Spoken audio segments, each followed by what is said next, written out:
नमस्कार, मैं हूं आशीष चित्रांशी और आप देख रहे हैं the news launcher. Nitin Gadkari ने भरे मंच से, वो भी संघ के घर यानी नागपुर में, हालांकि घर उनका भी है, लेकिन वो भी संघ के घर के ही सबसे वफादार और विश्वसनीय सिपाही हैं। तो संघ के घर में खड़े होकर के भरे मंच से नितिन गडकरी ने नरेंद्र मोदी की पोल खोली।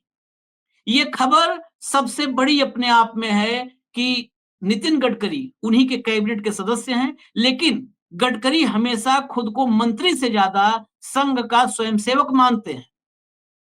निजी तौर पर गडकरी को जो भी लोग जानते हैं, उनको ये पता है कि गडकरी के लिए संघ के आदेश सर्वोपरि हैं, मंत्री पद उनके लिए कुछ भी नहीं है और राष्ट्रीय अध्यक्ष का पद कैसे छोड़ा था, वो कहानी भी हो सकता है आज चर्चा में आई जाए। लेकिन मोदी की पोल क्यों खोली? क्या दिल्ली में 3 दिन के प्रवास के बाद मोहन भागवत और दत्तात्रेय होस बोले, पूरा संघ बैरंग वापस गया था, वापसी का टिकट कट गया था। दिल्ली में संघ बैठा हो, संघ की टॉप लीडरशिप बैठी हो और भारतीय जनता पार्टी से, लीडरशिप से, शाह से, नड्डा से, मोदी से उसे रत्ती भर सम्मान की कहीं से कोई खबर ना आए। शाह की मुलाकात, नड्डा की मुलाकात, कोई मुलाकात करने के लिए गया या नहीं गया, ये भी खबर ना आए। क्या अब वो खबर जो हमने पहले कई बार कयासों में बताया है कि संघ ने मन बना लिया है, या तो भाजपा हमारे मुताबिक चलेगी, नहीं तो भाजपा नहीं चलेगी। क्या अब ये फैसला कर लिया है संघ ने और उसी का पहला अटैक नितिन गडकरी ने किया है पोल खोलते हुए। भाव को लाइए चर्चा में। संघ, गडकरी और भाजपा का मामला है। भाजपा भाव से बेहतर कौन बताएगा? स्वागत है भाव। सबसे पहले टू विंडो लाइए, क्लिप जरा सुनवाइए। हमारी सरकार के प्रयासों से आज देश में गरीबी तेजी से कम हो रही है। सेंट्रलाइजेशन ऑफ इकोनॉमी नहीं होनी चाहिए। धीरे धीरे गरीब बढ़ते जा रहे हैं और कुछ धनवान लोगों के हाथ में संपत्ति का केंद्रीयकरण हो रहा है, वो भी नहीं होना चाहिए। जरा खबर दिखाइए। खबरें भी लगने लगी हैं। खबरें जल्दी लगती नहीं है लेकिन लग रही हैं। देखिए, देश में बढ़ रही गरीबी, कुछ लोगों के पास ही ज्यादा पैसा, क्या अपनी ही सरकार के दावों की पोल खोल रहे हैं नितिन गडकरी? ये इंडियन एक्सप्रेस समूह का अखबार हिंदी वाला ये बता रहा है या पूछ रहा है, ये आपको तय करना है कि क्या पोल खोल रहे हैं, क्या नहीं। पोल खोल ही रहे हैं। मोदी जी कह रहे हैं कि गरीबी हमने हटा दी और गडकरी कह रहे हैं कि गरीबी बहुत तेजी से बढ़ रही है। मैं आपको थोड़ी देर के लिए पहले सवाल तक के लिए रोकूंगा, फिर मैं गडकरी की एक लंबी क्लिप सुनवाऊंगा जिसमें नितिन गडकरी ने पीवी नरसिम्हा राव, पूर्व प्रधानमंत्री पीवी नरसिम्हा राव के आर्थिक नीतियों की तारीफ की है, डॉक्टर मनमोहन सिंह की आर्थिक नीतियों की तारीफ की है, लेकिन नरेंद्र मोदी की आर्थिक नीतियों के बारे में सब कुछ बता दिया है। इशारों इशारों में बताया जाता है। उन्होंने तो साफ साफ कह दिया कि क्या होना चाहिए, यानी जो होना चाहिए वो कुछ भी नहीं हो रहा है। लेकिन पहले जो आपने टू विंडो देखा कि गरीबी बढ़ रही है और मोदी जी कह रहे हैं गरीबी तो हम मिटा दिए, समूल नाश कर दिए गरीबी का। इसी बात है भाऊ, ये क्या है? पहले तो ये इंडिकेशन क्या है? अभी दिल्ली से गए हैं, हम लोग चर्चा किए ही थे। अभी दिल्ली से मतलब 24 घंटे भी नहीं हुआ होगा पहुंचे हुए। इधर वो दिल्ली से रवाना हुए, उधर से बयान आ गया। देखिए आशीष, एक दो बातें बड़ी क्लियरिटी के साथ बोल रहा हूँ। मैं ये नहीं बोल रहा हूँ कि इसमें राजनीति नहीं है, उस अंग पे मैं आऊंगा। लेकिन गडकरी के आप तमाम बयान जब से वो राज्य में थे तब से लेके आज तक, यदि आप सारे बयान लेंगे तो वो बयान यथार्थ के धरातल पे वस्तुस्थिति जो होती है उसको रेखांकित करते हैं। अकेला मिनिस्टर है कैबिनेट में केंद्र की जो ये बोलता है कि मैं माफी चाहता हूं, ये मंत्रालय मेरा यहां काम करने में फेल हो गया। मुझे बताइए कौन सा मंत्रालय ऐसा है जो बोलता है कि हमारी गलती हो गई? कोई मानता है? अरे पहलगाम हो गया, उसके बाद भी उन्होंने कहा कि टूरिस्टों की गलती थी, वो टूरिस्ट स्पॉट नहीं था, जबरदस्ती लोगों को लेके गए। लेकिन रोड पे एक्सीडेंट कम नहीं हो रहे, इसलिए इसने कहा, गडकरी ने सदन के पटल पे कहा लोकसभा में कि ये मेरा दुर्भाग्य है और मैं इस बात के लिए माफी मांगता हूं देश से हम्म, कि रोड पे एक्सीडेंट जो में कमी आनी चाहिए थी वो मैंने नहीं कर पाया हम्म, और मरने वाली संख्या में जो लोग हैं वो बहुत युवा है। ये देश की बहुत हम्म, बड़ी हानि है। हम्म, हम पूरा प्रयास कर रहे हैं कि जो एक्सीडेंट प्रोन एरिया है वहां पे कुछ ना कुछ किया जाए। हम्म, ये बोलने का माध्यम चाहिए। पत्रकारों को टोल नहीं दूंगा, बाकी लोगों को टोल नहीं, माफी नहीं मिलेगी। भाई क्यों मिलेगी, कहां से दूंगा मैं?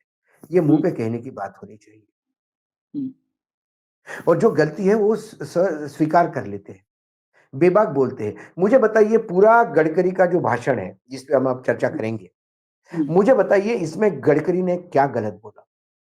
हम्म, हम्म, यदि अपने देश में दिख रहा है, जिस देश में प्रधानमंत्री ये कहे, देखिए गडकरी के किसी भी वक्तव्य को आप यू टर्न नहीं लेते हुए दिखाई देंगे। गडकरी अपने आप को कभी कॉन्ट्रडिक्ट नहीं करते। आप उठाइए पूरे वक्तव्य उनके, कभी खुद को कॉन्ट्रडिक्ट नहीं करेंगे। कभी ये नहीं बोलेंगे कि हमने तो एक्सीडेंट एकदम खत्म कर दिए, और एक जगह बोलेंगे क्या करूं मैं नहीं कर पाया। जब गडकरी पे यह आरोप लगा कि उन्होंने एक्सप्रेस वे पे जब सीएजी ने गडकरी को घेरने का प्रयास किया, वो भी अंदरूनी राजनीति थी, तो गडकरी पहले मंत्री थे जिन्होंने सीएजी के रिपोर्ट के खिलाफ प्रेस कॉन्फ्रेंस लेके बताया कि कहां गलती हो गई भैया सीएजी की कैलकुलेशन में। आप डबल लेन के रोड को 6 लेन के रोड के साथ कैसे कंपेयर करेंगे? डबल लेन में जितना खर्चा आता है उतना 6 लेन में आता है क्या? उन्हें एक एक चीज बताई और जस्टिफाई किया। उसके बाद सरकार को लोगों को ट्रांसफर करना पड़ा कि ये गलत आकलन कैसा दिया आपने। और कोई गलती है तो मान लेते हैं, सचत मारते कि हमसे गलती हो गई। जो कार्यकर्ताओं के बीच में बेबाक बोलते हैं, उन्होंने पहले महाराष्ट्र में भी ये कहा कि अध्यक्ष थे पार्टी के, जब महाराष्ट्र प्रदेश के बावनकुळे बैठे हुए थे, साथ में देवेंद्र फडणवीस थे। उन्होंने कहा कि भाई कब तक बाहर के लोगों को ले लोगे यार, कब पार्टी में कोई लिमिट है कि नहीं उसकी? हमारे लोग कहां जाएंगे पार्टी वाले? अभी उन्होंने एक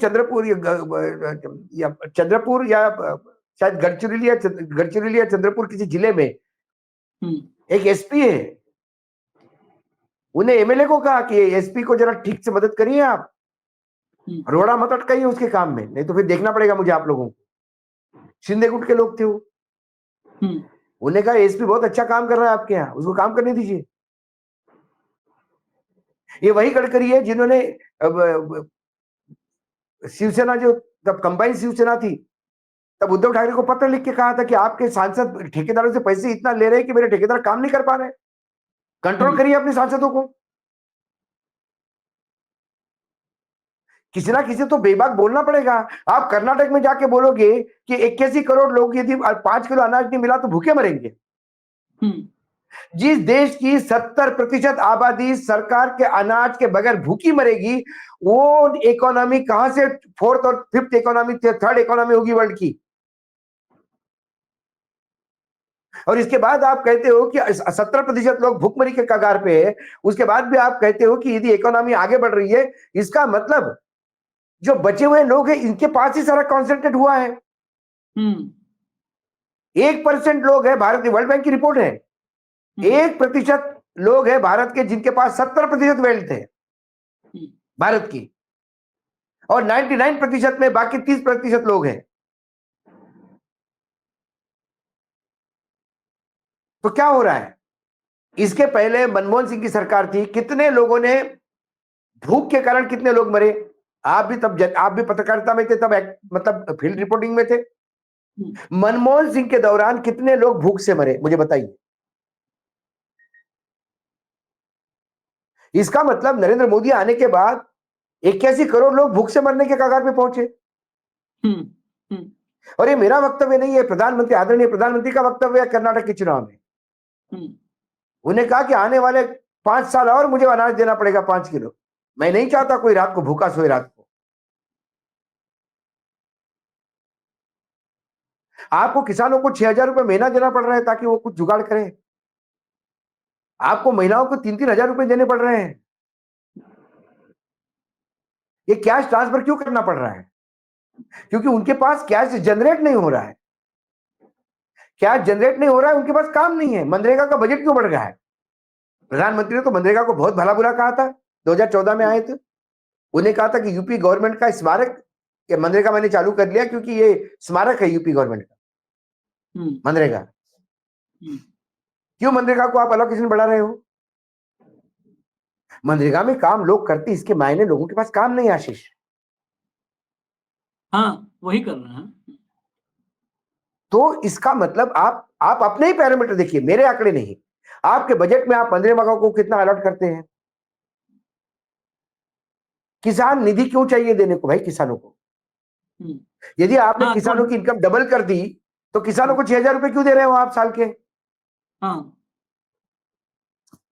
एक तरफ कहते हो कि किसान की हमने इनकम डबल कर दी, हाँ, तो आप कॉन्ट्रडिक्ट करते हो। आपके वक्तव्य, मैं प्रधानमंत्री जी का एक साल में 50 बार मैं उदाहरण के क्लिपिंग के साथ दिखा सकता हूं कि वो क्या बोले और उसके बाद क्या बोले, वो क्या बोले और उसके बाद क्या बोले। जीवन में रेलवे बेचने नहीं दूंगा। रेलवे से मेरा क्या नाता है आपको जानते हो। रेलवे में तथाकथित रूप से वो चाय पिला रहे थे जो रेलवे स्टेशन नहीं था उस पे। क्या रेलवे का प्राइवेटाइजेशन नहीं हो रहा है? तो कुल मिलाकर आपको देखिए, आपको देश चलाना है आशीष। आप सब चीज का सॉन्ग कर सकते हैं, पैसे का सॉन्ग नहीं होता। आप मेरे पेट में फुल है, मैं बहुत पेट भर के खाना खा के आया हूं करके चेहरे पे हाव भाव ला सकते हो, लेकिन किसी के 2 रुपए देने के लिए आपके पॉकेट में 2 रुपए होने ही चाहिए। हवा में ऐसा पॉकेट में हाथ डाल के ऐसा हवा में नहीं दे सकते किसी को पैसे। पैसे का आप सोंग नहीं ला सकते, पैसे होने चाहिए। वर्तमान में जिस देश में एक राज्य है महाराष्ट्र, जहां 3 महीने में 700 से ज्यादा किसानों ने अपनी जीवन लीला समाप्त कर दी, उसी विदर्भ से आते हैं गडकरी। थाली में मक्खी सामने गिरी हुई है, कैसा आप इसको दिखने के बाद भी निवाला ले सकते हैं?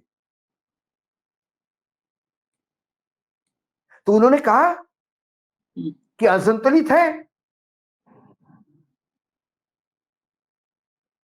आप पढ़ाइए, आप बताइए उन्होंने क्या क्या कहा। मैं अभी दिखाइए, आप आगे दिखाइए, श्रोता को भी दिखना चाहिए। एक बार पूरी में 57 सेकंड की 57 सेकंड की क्लिप है, जरा ये क्लिप सुनिएगा। इस क्लिप में और साफ है, वहां पर तो सिर्फ वो था तुकबंदी मिलाना कि उन्होंने कहा गरीबी खत्म की, उन्होंने कहा गरीबी बढ़ी। सुनिए जरा। स्वाभाविक रूप से हमारे देश में यह चर्चा है कि भाई हमने क्या करना चाहिए। तो हमारा उद्देश्य यह है कि गरीबों की गरीबी दूर करने वाला, युवाओं के लिए रोजगार पैदा करने वाला, देश की ग्रोथ में वेल्थ को बढ़ाने वाला ऐसा कोई इकोनॉमिक ऑप्शन हमें चाहिए। और इसलिए स्वाभाविक रूप से जब नरसिंह राव जी और उसके बाद मनमोहन सिंह जी थे, उन्होंने लिबरल इकोनॉमिक पॉलिसी को स्वीकार किया। पर लिबरल इकोनॉमिक पॉलिसी को स्वीकार करने के साथ भी हमको चिंता करनी पड़ेगी कि सेंट्रलाइजेशन ऑफ इकोनॉमी नहीं होनी चाहिए। धीरे धीरे गरीब बढ़ते जा रहे हैं और कुछ धनवान लोगों के हाथ में संपत्ति का केंद्रीयकरण हो रहा है, वो भी नहीं होना चाहिए। तो सत्ता का विकेंद्रीकरण भी, संपत्ति का विकेंद्रीकरण भी होना चाहिए। ऐसी पॉलिसी होनी चाहिए, इकोनॉमिक पॉलिसी ऐसी होनी चाहिए, गौर कीजिएगा सब लोग, होनी चाहिए जिसमें गरीबी कम हो, रोजगार बढ़े। यानी है नहीं भारत में 11 साल से मोदी क्या। नहीं, मैं थोड़ा और प्रत्यक्ष में जाता हूं। उन्होंने कहा कि हमारे देश में ये चर्चा थी और है कि गरीबी हटनी चाहिए, युवाओं को रोजगार मिलना चाहिए, वेल्थ क्रिएशन होना चाहिए। और ये चर्चा थी, तो इसीलिए मनमोहन सिंह, मतलब नरसिंह राव के समय मनमोहन सिंह को लाया गया और उन्होंने एक पूरा इकोनॉमी खोल दी। उसके बाद मनमोहन सिंह खुद आए, उनका टेन्योर था 10 साल का, मतलब 15 साल मिले मनमोहन सिंह को एज अ फाइनेंस मिनिस्टर और एज अ प्राइम मिनिस्टर। 15 साल में उन्होंने एस्टेब्लिश किया। लेकिन अब क्या हो रहा है? गरीब और गरीब हो रहे और रईस और रईस हो रहे। वेल्थ कॉन्सेंट्रेट हो रही है कुछ लोगों के हाथ। इसका मतलब जो मनमोहन सिंह ने और नरसिंह राव ने जो इकोनॉमी में चेंज लाया एक नए बूस्ट के रूप में, उसका 2014 के बाद मिसयूज ही हो रहा है, ऐसा मुझे लगता है। हाँ, क्योंकि 2014 के बाद पूरी इकोनॉमी पॉलिसी जो है, विदेश नीति, इकोनॉमी पॉलिसी, एक उद्योगपति, दो उद्योगपति के आगे पीछे घूमती है।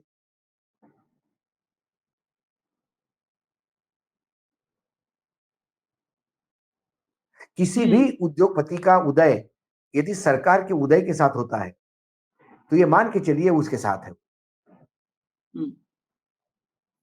और एक उद्योगपति, देखिए टाटा थे, बिरला थे, हमारे यहाँ सिंघानियास थे, कई बहुत बड़े बड़े उद्योगपति हैं हमारे यहाँ, सिर्फ अडानी अंबानी नहीं है, लेकिन इनकी एक कांस्टेंट ग्रोथ है।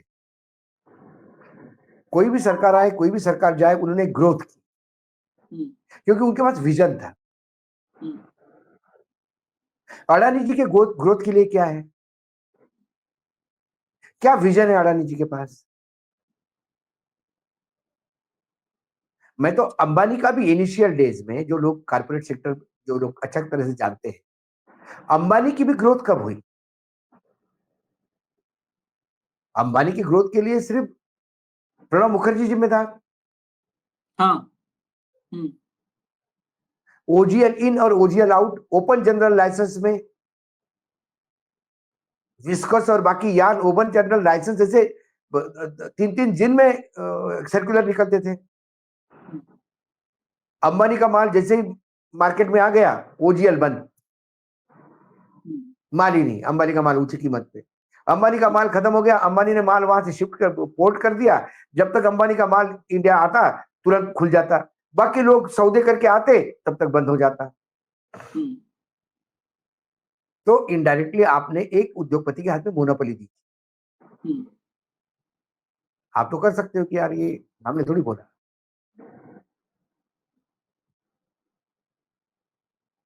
मतलब आप मुझे कहो कि लिफ्ट के पास जाके खड़े हो जाओ अशोक जी और अनाउंस कर दो आप लिफ्ट बंद है भाई, अब लिफ्ट नहीं चलेगी, और मुझे आंख मारी, बोला जाके खड़े हो जाओ, मैं लिफ्ट के पास खड़े हो जाओ। जैसी लिफ्ट ऊपर आई, लिफ्ट का दरवाजा खुला, मैं अंदर गया, लिफ्ट चालू हो गई, बाकी लोग भागे, बंद हो गई, सिर्फ वानखड़े ऊपर नीचे जा रहे। ऐसे ही ओजीएल का किया। लेकिन उसके बाद एक बार वेल्थ क्रिएशन होने के बाद फिर धीरू भाई का विजन था। धीरू भाई ने इनिशियली यदि कैपिटल बनाया तो फिर उनका विजन था, फिर अलग अलग मुकेश का एक विजन था। वो कोई भी सरकार आए तो उन पे रहे, अटल जी की सरकार आई तभी उन्होंने ग्रोथ की। लेकिन अडानी की ग्रोथ क्या है?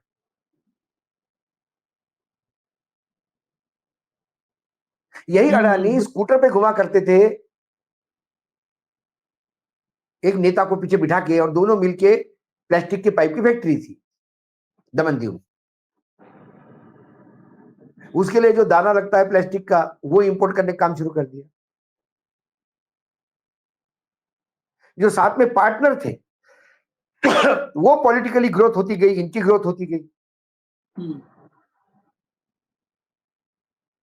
वो उच्चतम स्तर पे पहुंच गए, ये उच्चतम स्तर पे पहुंच गए। तो ये जुगाड़ की ग्रोथ है। मुझे तो पोर्ट चाहिए पापा, ले लो भैया, मुझे तो सी पोर्ट भी चाहिए, ले लो भैया। पापा आप लंका जा रहे हैं, मेरे लिए क्या लाएंगे? मेरे लिए एक सोलर पावर प्रोजेक्ट प्लीज दिलवा दो, आप दे दे भैया। पापा आप कुछ नहीं कहेंगे इजराइल को, देखिए मेरा कितना पैसा हुआ है, ठीक है भैया।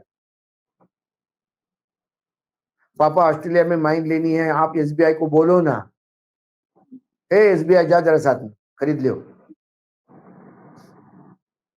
पापा ये ट्रंप ने ऐसी तैसी कर दी, कहीं से पैसे नहीं मिल रहे, क्या करूं? कोई चिंता मत कर, पावर फाइनेंस कॉर्पोरेशन है ना, और पैसे की जरूरत है, शेयर इशू निकाल। पापा कौन लगाएगा पैसा?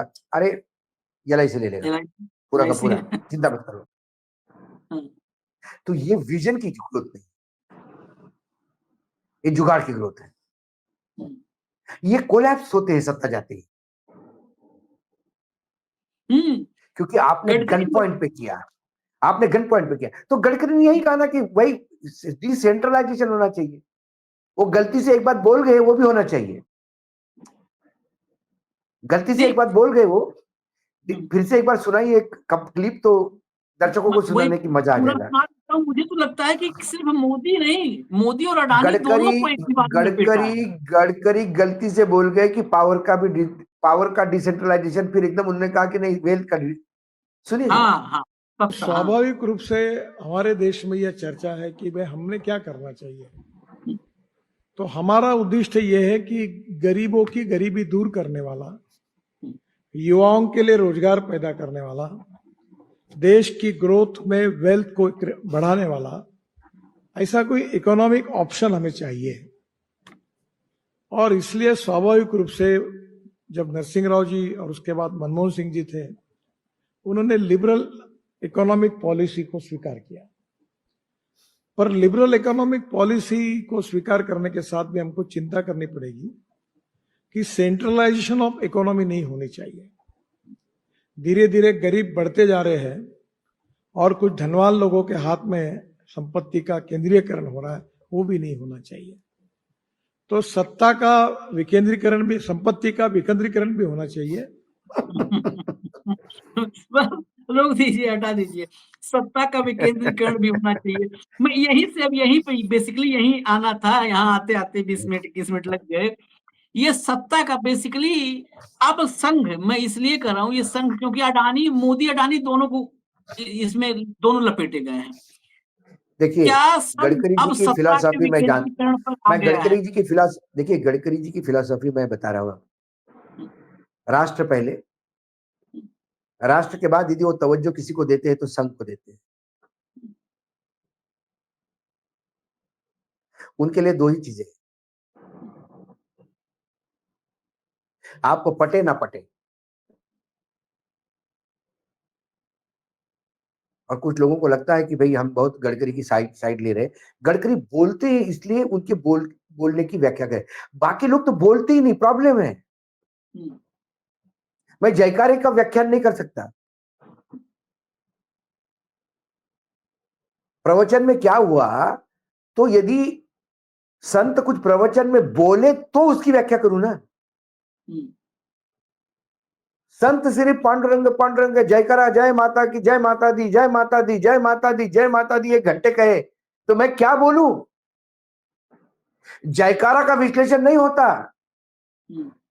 वक्तव्य का विश्लेषण होता है। और बाकी तो सब जयकारा है।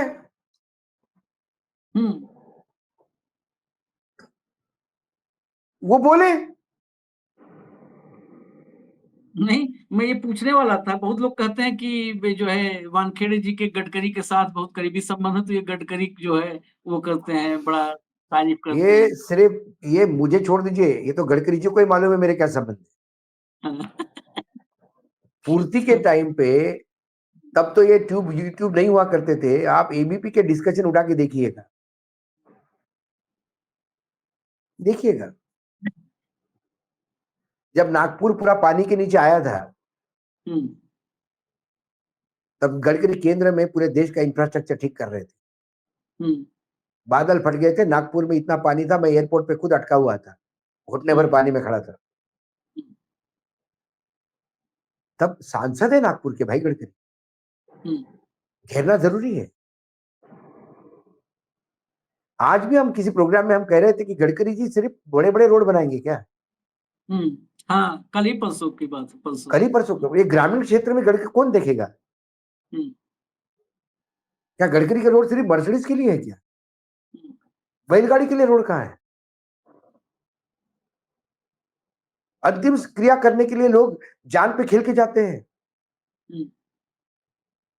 बाढ़ आई हुई है नदी में और कमर कमर में पानी में ऐसी डेड बॉडी ऊपर उठा उठा के लेके जाते हैं। बच्चे रस्सी के भरोसे नदी पार करते हैं। भारत वो भी तो है। उस भारत से आप कैसे नजर हटाओगे। सिर्फ बंबई पानी के नीचे डूबने पे खबर नहीं बनती। बिहार में पूरे गांव के गांव मचान पे चले जाते हैं, नदी का पानी खेत में घुस जाता है पूरा। सवाल तो ये भी होंगे।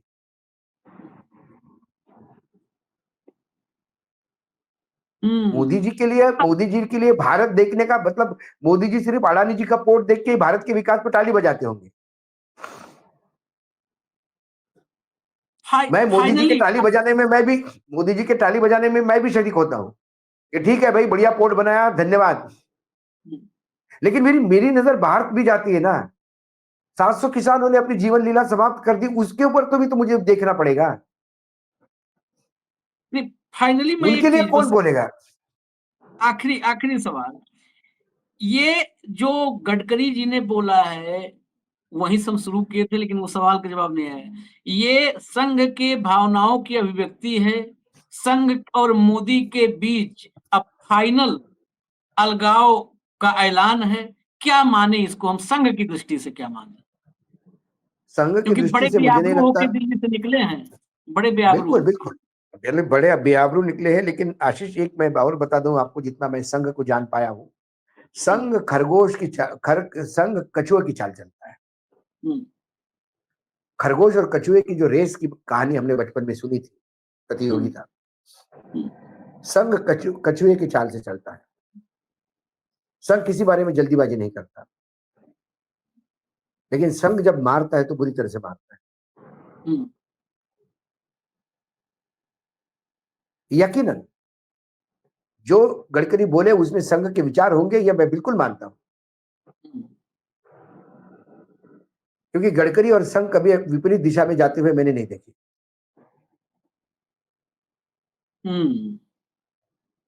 और यदि संघ ने कहा कि हर मस्जिद में मंदिर मत ढूंढो, मोहन भागवत ने, तो गडकरी ने भी यही कहा था।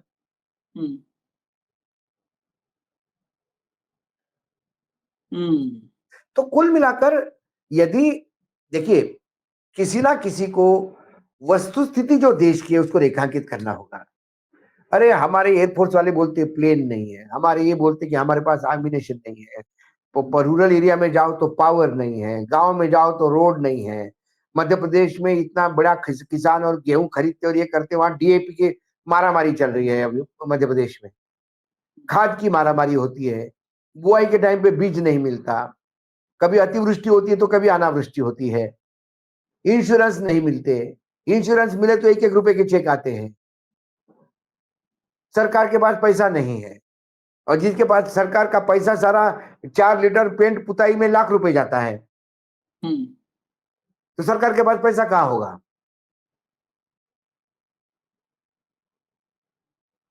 तनख्वाह देने के लिए पैसा नहीं होता। आप बोलते हो कि हमारा इतना बड़ा जीएसटी कलेक्शन हमारा इतना बड़ा बढ़ गया है। जीएसटी कलेक्शन के लोगों को झूठे आंकड़े सही होते हैं, लेकिन परिभाषित झूठी तरह से करते हो। एक बार 2 लाख करोड़ लगातार 4 महीने से 180 के ऊपर जा रहा है। अरे महंगाई होगी तो जीएसटी बढ़ेगा, तुम्हारा इंपोर्ट आयात का बिल बढ़ेगा तो जीएसटी बढ़ेगा।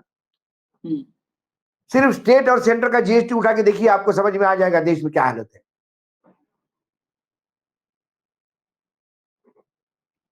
रूरल इंडिया में परचेसिंग पावर बढ़ गया। अरे परचेसिंग पावर बढ़ने के लिए मेरे आकार रूरल इंडिया में पैसा जाना चाहिए। परचेसिंग पावर हवा में नहीं बढ़ता। परचेसिंग पावर बढ़ता है पैसे का फ्लो हो तो। कहां जाएंगे? 6,000 रुपए सोयाबीन देने तो बोला था प्रधानमंत्री जी ने खुद के मुंह से।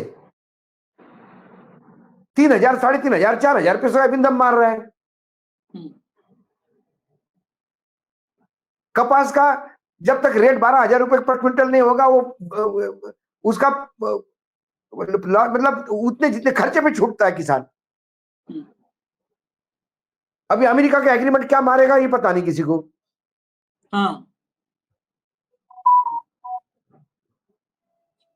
कुल मिलाकर आशीष, जो वस्तुस्थिति है, आप जाके घूमिए जरा ग्रामीण क्षेत्र में, और हमारे दर्शक जो ग्रामीण क्षेत्र में, उनको मुझे बताने की जरूरत नहीं है।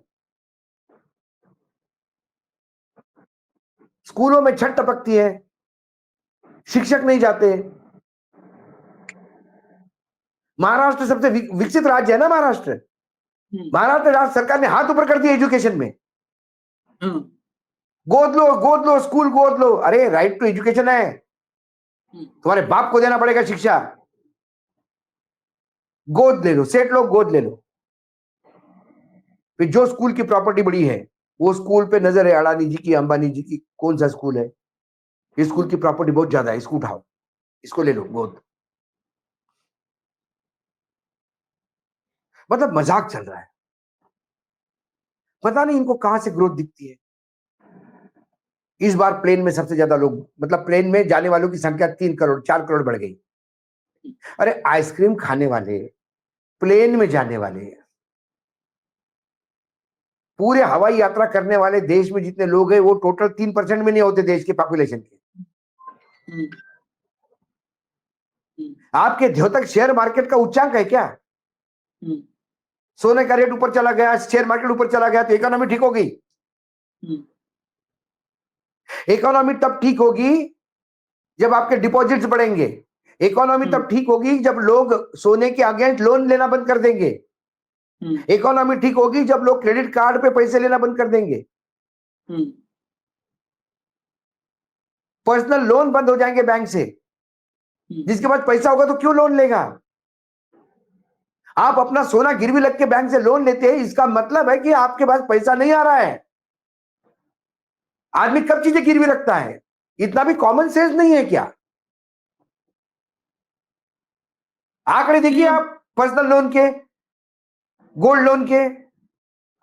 अरे कौन से मानेंगे? नहीं, शेयर मार्केट बहुत उच्चांक हो गया, रुपया कहां गिरा?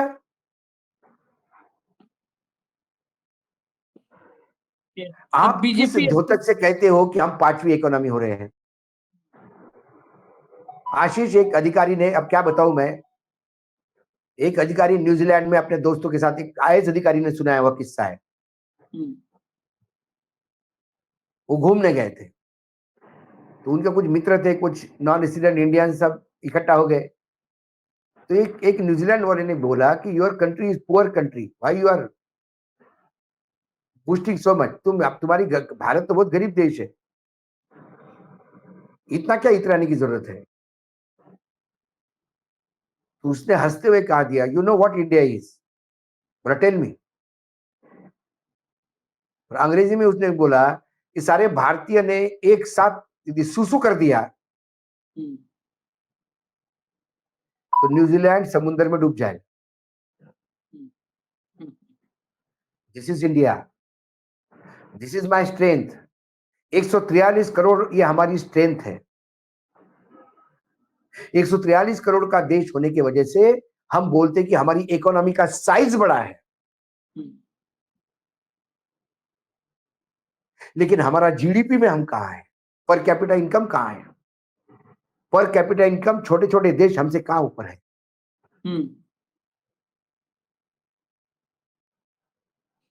तो आप ये सोचते हो कि ये इतना जीएसटी इकट्ठा हो गया तो हम बहुत बड़े आगे चले गए। अरे आगे चले गए नहीं मूर्खों, ये 140 करोड़ का देश है, इसलिए ये दिखता है। यदि इकोनॉमी ठीक से चलती और बिल्कुल जैसा आप लोगों को बता रहे हो वैसी वास्तविकता होती तो ये जीएसटी 5 लाख करोड़ होता महीने का।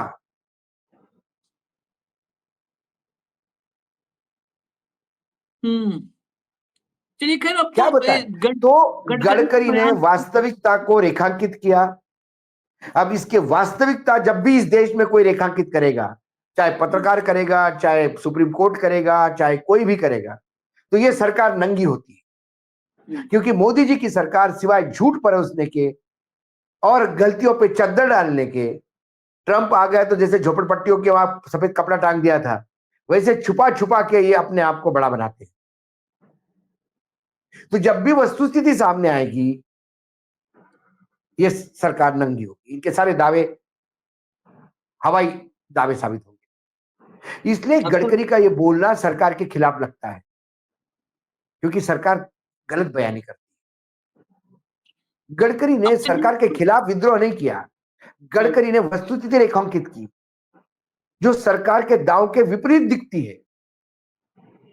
इसलिए लगता है कि गडकरी सरकार के खिलाफ बोल रहे हैं। ना मैं सरकार के खिलाफ बोल रहा हूं, ना चित्रांश आप सरकार के खिलाफ बोल रहे हैं। मुझे बताइए, अमित शाह, नरेंद्र मोदी ने हमारा क्या बिगाड़ा भाई? मैं एक बार मोदी जी से मिला, वो बड़े प्यार से मिले मुझे, अमित शाह से मैं 1-2 बार मिला, बड़े प्यार से मिले मुझे, कभी उन्होंने कभी एक शब्द नहीं कहा मुझसे। ये जो बाकी छिछोरे हैं, जो स्पोक्स पर्सन वसन, ये जो अंधे भक्त, कमेंट छोड़ दीजिए इनको। ये बेचारे 1-1 रुपया 1.5 रुपए के चक्कर में बोल लेते हैं। कोई मुझे ऐसा नेता नहीं कि जिनने मुझे कभी कुछ नहीं कहा। कैसे हैं अशोक जी? मतलब प्रणाम भाई साहब, ऐसी बात होती है। लेकिन वास्तविकता जब दिखती है, यदि हम लोगों के बीच में घूमते हैं, उनकी वेदनाएं दिखती है, तो उस वेदनाओं को शब्द देने होंगे। आज इस देश की आर्थिक नीति, it is bleeding, the economy is bleeding. जख्म से रीस रहा है खून भारत के आर्थिक पूरे व्यवस्था से। यदि उसको बयां किया तो वास्तविकता बयान करें। ये सरकार के खिलाफ नहीं, किसी को तो वास्तविकता।